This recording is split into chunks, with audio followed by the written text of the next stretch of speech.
So I thought what I'd do first is sort of give you a little bit of a large sort of picture of the boy crisis, and then move into some of its connections to school shootings, and then move into some of the connections to Me Too and where we can go with the Me Too movement. And so I began to be I was aware, because I spent my life doing stuff on men and women, I was aware that boys were having challenges. But I didn't. But as I started seeing the results of PISA, P-I-S-A, which are the international exams for kids, for young people in high school, come in, and I saw that in all 63 of the largest developed nations, boys were falling behind girls. Now, there's two areas where that's particularly important: reading and writing. Those are the biggest predictors of success. That is where boys were falling behind girls to the greatest degree. Now, boys have always been a bit behind girls in reading and writing, and a little bit ahead of girls in math and science. But now they were significantly behind girls, on average 50% lower scores on the reading and writing tests. Their IQs were falling down 15 points on average. The rivers that were vulnerable to the leaching of phthalates as a result of plastics leach phthalates. They get involved in rivers, and the drinking water leads to phthalates mimic estrogen. And as they mimic estrogen, girls develop more quickly, boys develop more slowly. So we now have, just a hint from what I'll be talking about later, we now have boys in school who are 13, 14, 15, 16. They are significantly less mature than girls. They always have been, but now it's even more so. They always have been, in addition to just physical maturity, but now you add physical maturity to the lack of emotional intelligence and social skills that many boys are deprived of, or for reasons I'll talk about in a moment.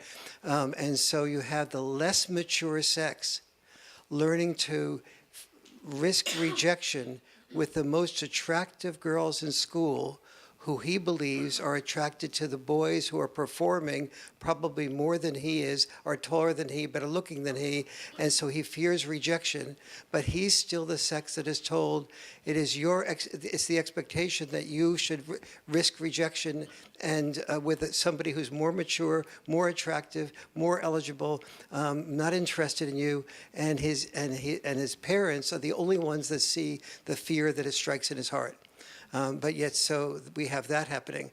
And so then, these boys withdraw into something that doesn't give them rejection, which is what pornography is about. It's access to a variety of attractive women without fear of rejection at a price he can afford. And so, but the more you get involved with pornography, the more your gray matter of your brain deteriorates, the more you start getting addicted to dopamine based on greater amounts of risks with girls and women.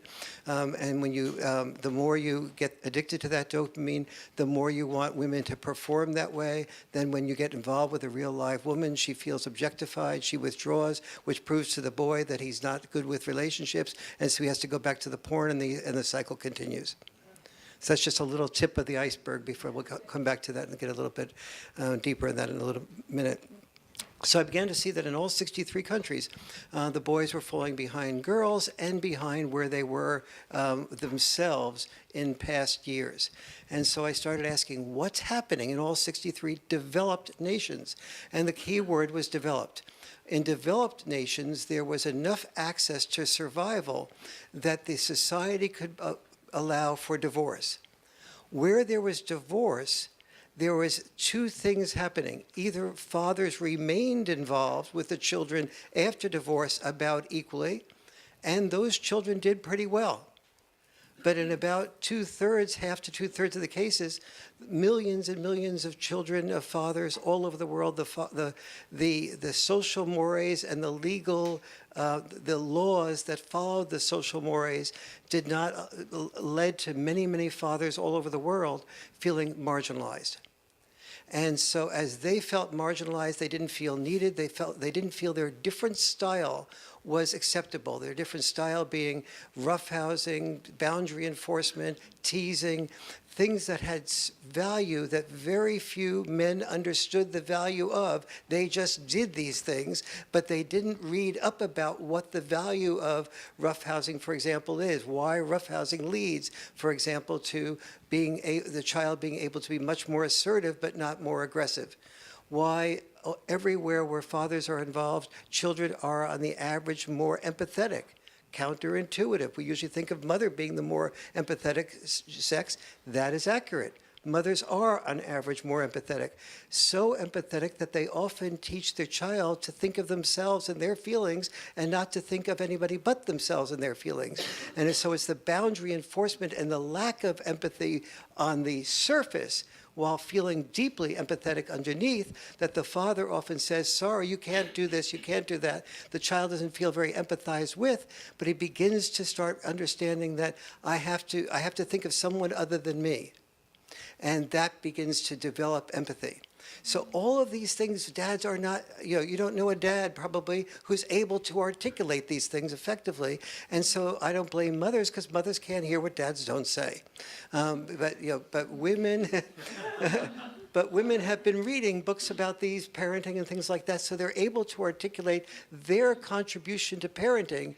Dads don't articulate their contribution to parenting. So after a divorce, the mother sees the fragility of the child and sees that the father is requiring the child to eat all his peas or her peas before they have the ice cream. That seems really cruel and insensitive when the child's crying for the ice cream. And so the mother says, okay, have a few more peas, and then you can have your ice cream.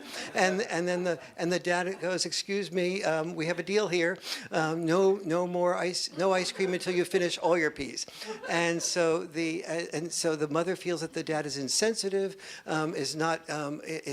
especially in time of a divorce, and the dad feels that if you let the child have the ice cream before she or he finishes the peas, the child will always be working on getting a better deal from mom and dad. And it turns out that the children raised predominantly by dads who do good boundary enforcement are very rarely ADHD. The children who are raised by moms who are not good at boundary enforcement, and of course sometimes the roles are reversed, are far more likely to be ADHD because they focus on getting what they don't focus on getting what they have to do to get what they want to do. Therefore, they don't develop postponed gratification. And postponed gratification is the single most important quality leading to children being able to succeed, to get their homework done before they have dessert, or to not be able to manipulate a later bedtime because they didn't do their homework because they were doing something else instead. And so when boys don't have good postponed gratification, they tend to be don't do well in school. They sense that they don't have the respect of their peers and their teachers. Therefore, they begin to withdraw. They begin to worry about not having, they don't have as many friends when they get to be of an age where they're attracted to girls. If they're attracted to girls, they find that the girls are attracted more to the winners, not the losers, and he's considered a loser or a failure to launch, and that begins the withdrawal process, begins the depression process. We have depression measurements for girls and women. We have very few accurate depression measurements for boys and men, so I ended up developing an inventory of more than 64 measures of signals of depression of boys and men. And so those were the types of things that I began to see in that larger picture. What I began to see was that there was a lot of different reasons for the boy crisis. And one of them I sort of hinted at a minute ago was the environment. The other is that basically we set boys up. That is, throughout all of history, we taught boys that if you were going to be loved, appreciated, and respected, you would be potentially a hero. So a hero is somebody who prepares himself to be loved by being disposable. Heroic intelligence means that I have to disconnect from my feelings in order to be loved.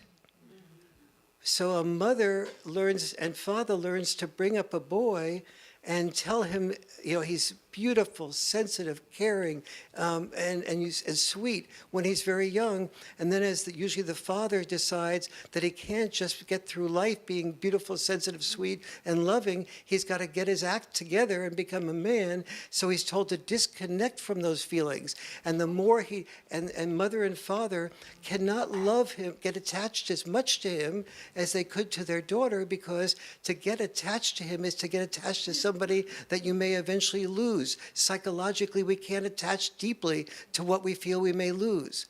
And moreover, the boy himself doesn't know how to say, this is hurting me, this is painful. So the parents don't see the pain. Instead, he drinks, or he acts out, or he stays out late, or he gambles, or he does something like hit somebody or beat somebody up. And so we pay attention to the overt manifestations that are covering up the vulnerability that is underneath that all.